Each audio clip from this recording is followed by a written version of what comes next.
बिल्कुल फुलझड़ी है, एकदम पटाखा है, ऐसा मेरे मोहल्ले वाले कहते हैं। संवर की 28 रुपया। हम कहा प्रभु सिस्टम से चलिए, पहले तपस्याएं भंग करने के लिए अप्सराएं आती थी, उनका क्या हुआ? लड़कियों से किसी चीज की आशा नहीं रहती है, सिर्फ एक चीज को छोड़कर।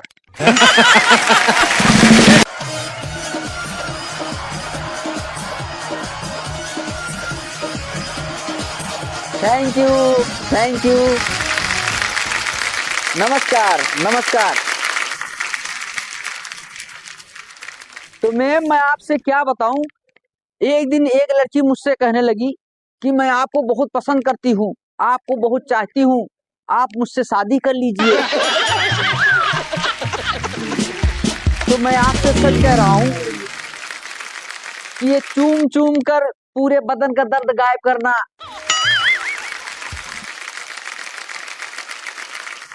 और मेरे बाबू, मेरे सोना, मेरे धनिया, मेरे पुदीना, ये सब कहना मेरे बस की बात नहीं।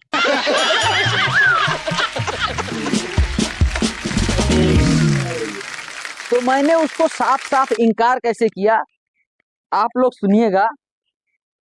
तुम शहर का बॉडी लोशन हो, मैं घर के सरसों का तेल प्रिय।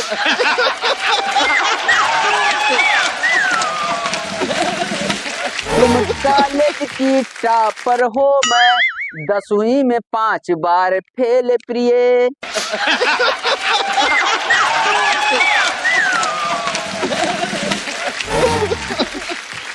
तुम मॉल का ब्रांडेड कपड़ा हो, मैं छोटी ठेलिया का सेल प्रिय। तुम हर रोज शॉपिंग जाने वाली, मैं हर रोज जाने वाला ठेके पे प्रिय।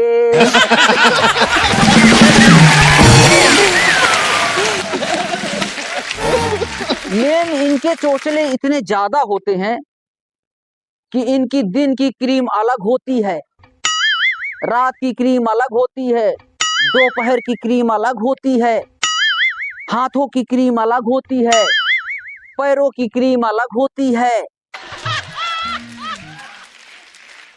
मैम इतनी सारी इनकी क्रीमें होती हैं। वहीं हम लड़कों को देख लीजिए, वहीं हम लड़कों को देख लीजिए मैम, एक हमारे चाचा जी ने अपनी शादी में शेरवानी सिलाया था, उससे अब तक यकीन मानिए मैंने 5 बारात खुद कर ली।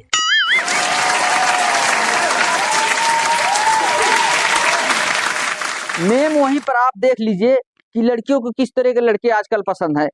इनको लड़का चाहिए फनी, रोमांटिक, बिल्कुल शाहरुख खान जैसे बन के घूमे और इनके आगे पीछे घूमता रहे और इनको ये कहे कि सिमरन सिर्फ तुम मेरी हो और किसी की नहीं हो सकती।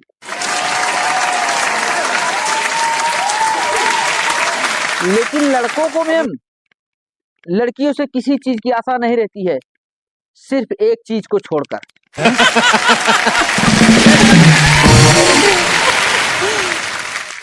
मैं एक बार बस में यात्रा कर रहा था, तो एक बार जो है एक महिला मेरे बराबर में बैठी थी, मैंने उसको थप्पड़ मार दिया। अब उस महिला ने जो है मेरे ऊपर केस कर दिया। अब केस हो गया तो मेरे घर वाले जमानत के लिए अर्जी लगाई, तो कोर्ट में जो है बुलाया गया, वहां पर हम गए। अब वहां पर जज साहब ने मुझसे पूछा, क्यों भाई तूने इस महिला को थप्पड़ क्यों मारा? मैंने कहा जज साहब सुनिए मैं बताता हूँ। बोला हाँ बताओ। जज साहब इसने ऐसा किया कि इसने जो है एक बैग ले रखा था, उसने एक बड़ा वाला बैग खोला, फिर उसमें से एक छोटा बैग निकाला, छोटा बैग निकाल के उसको बाहर रखा, फिर इसने जो है बड़ा वाला बैग बंद कर दिया, बड़ा वाला बैग बंद कर दिया, फिर इसने छोटा वाला बैग खोला, उसमें से एक और छोटा बैग निकाला। अब उस छोटे बैग को निकाल के बाहर रखा, फिर इसने मंझले वाले बैग को बंद कर दिया। अब मंझले वाले बैग को बंद किया, फिर उसके बाद बड़े वाले बैग को खोला, अब उसके अंदर छोटे वाले बैग को रख दिया, फिर बड़ा वाला बैग बंद किया। अब सबसे छोटे वाले बैग को फिर से खोला, उसमें से एक और छोटा बैग निकाला।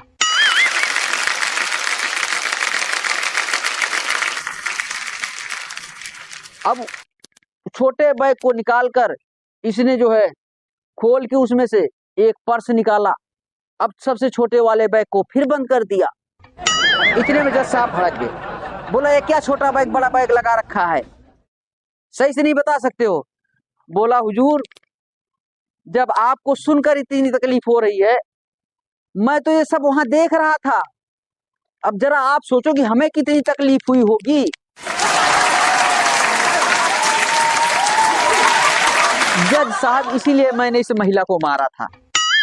जज साहब बोले कि इस लड़के को बाइज्जत बरी किया जाए। अब मुझे बाइज्जत बरी कर दिया गया।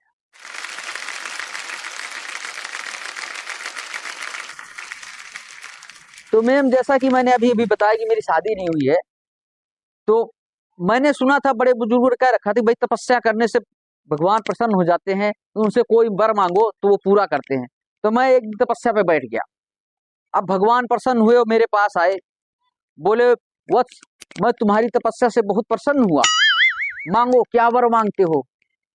हम कहा प्रभु सिस्टम से चलिए, पहले तपस्याएं भंग करने के लिए अप्सराएं आती थी, उनका क्या हुआ?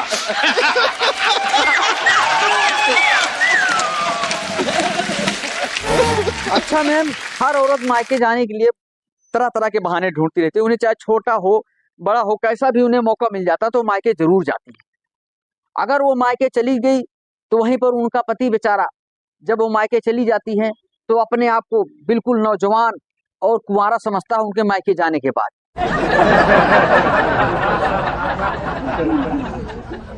ये औरतें अगर मायके में कुतिया ने बच्चा दे दिया है तब मायके जाएंगी।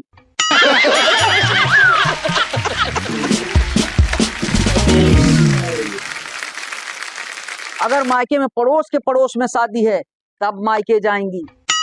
अगर इनके पापा को जरा सी छींक आ गई तब भी मायके जाएंगी। अगर वहां पर कहीं पड़ोस में जेसीबी से खुदाई हो रही है, ये औरतें भगवान कसम कहता हूँ खुदाई देखने के लिए मायके जाएंगी।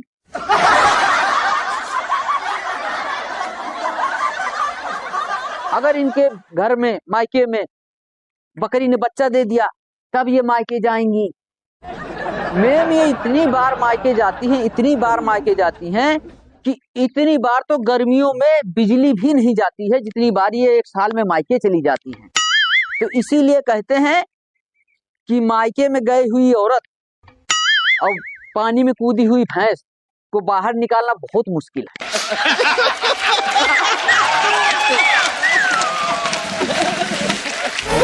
मैम, ये गली मोहल्ले में सब्जी बेचने वाले जो होते हैं ना, ये आप यकीन नहीं करोगे बहुत टैलेंटेड होते हैं। ये जो है बिना किसी से नाम पूछे भी ना एक भी उधार लिखना नहीं भूलते हैं। एक बार हुआ ये कि हमारे गली मोहल्ले में एक सब्जी बेचने वाला आता था और वो जो है औरतें उससे सब्जियां लेती थी, लेकिन वो चुपचाप जो है सबकी उधार अपने कॉपी में लिख देता था। अब ये बात औरतें को समझ में नहीं आती थी। औरतें कहती थी ये नाम तो किसी से पूछता नहीं है और सबकी जो है उधार कॉपी में लिख देता है। तो एक दिन जो है वो सब्जी बेचने आया तो औरतों ने क्या किया कि उसकी कॉपी चुपके से ले ली। अब उसने सोचा कि ये सबको जो है बिल्कुल सही सही बताता है कि इसकी कितनी उधार है, उसकी कॉपी ले ली। उन्होंने सोचा ये पता लिखता कैसे है। अब देखो उसने कॉपी में लिख कैसे रखा था। अब उसने लिख रखा है कि बिलरिया 20 रुपया, नकचिपटी 18 रुपया, मोटकी 22 रुपया, पतरकी 25 रुपया, संवरकी 28 रुपया।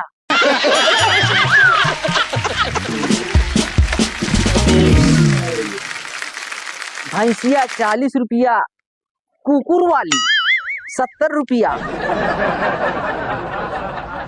बंदर मुही 35, निकुन बढ़ी 40, पचही 50 रुपया, मुंह टेढ़े 21 रुपया और बहिरी सबसे ज्यादा तो वही ग्रहण बहिरी गए 100 रुपया।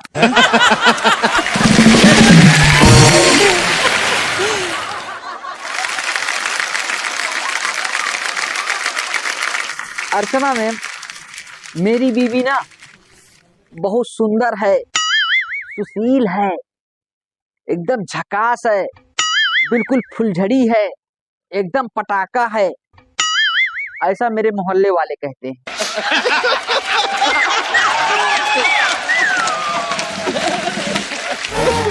ऐसा नहीं है कि मेरी बीवी बिल्कुल अच्छी नहीं है, मेरी बीवी बहुत अच्छी है, ऐसा मेरे बॉस कहते हैं।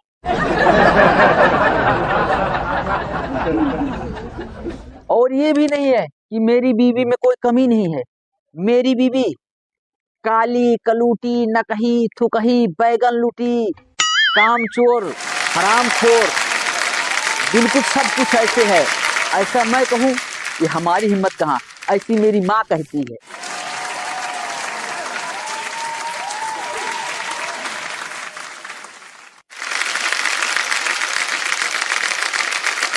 Thank you. तो दोस्तों हमारी ये वीडियो आपको कैसे लगी? अगर आपको हमारी ये वीडियो अच्छी लगी हो तो प्लीज़ दोस्तों आप हमारी वीडियो को लाइक करें, कमेंट करें, शेयर करें। और हाँ दोस्तों, अगर आप हमारे चैनल पर हैं तो प्लीज़ आप हमारे चैनल को सब्सक्राइब करें। धन्यवाद। मिलते हैं हम आपको एक नई वीडियो के साथ, तब तक के लिए जय हिंद।